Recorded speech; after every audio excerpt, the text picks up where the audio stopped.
C'est un très grand mystère des épidémies et des maladies infectieuses, si vous voulez, c'est que les maladies infectieuses, les épidémies, quand elles commencent, elles ont un rythme de transmission qui s'accélère, il y a de plus en plus de transmissibilité, elles deviennent de plus en plus graves, et puis ceci diminue sans qu'on ait jamais compris pourquoi.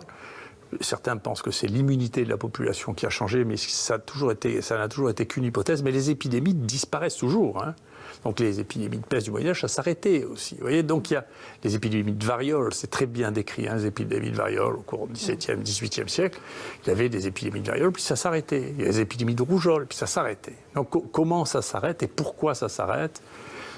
Encore une fois, on a toujours spéculé que c'était le taux de protection d'immunité de la population, mais ça n'a jamais été démontré, c'est pas clair. Donc là, vous n'êtes pas inquiet de cette reprise potentielle de l'épidémie?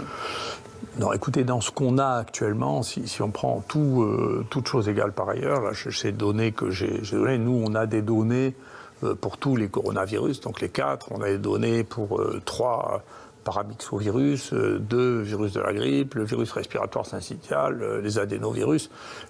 Cette maladie-là n'est pas plus mortelle que les autres. C'est les maladies virales respiratoires qui arrivent jusqu'à l'hôpital. Leur mortalité est de 0 à 1%. Là, on est très très loin de 1%. On est beaucoup plus bas que ça.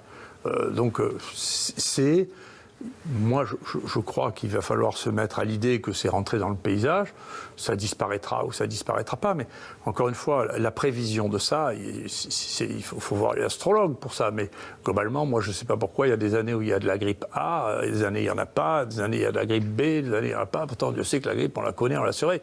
Pourquoi il y a des années où il y a 0 grippe A ou 0 grippe B, puis l'année d'après il y en a plein?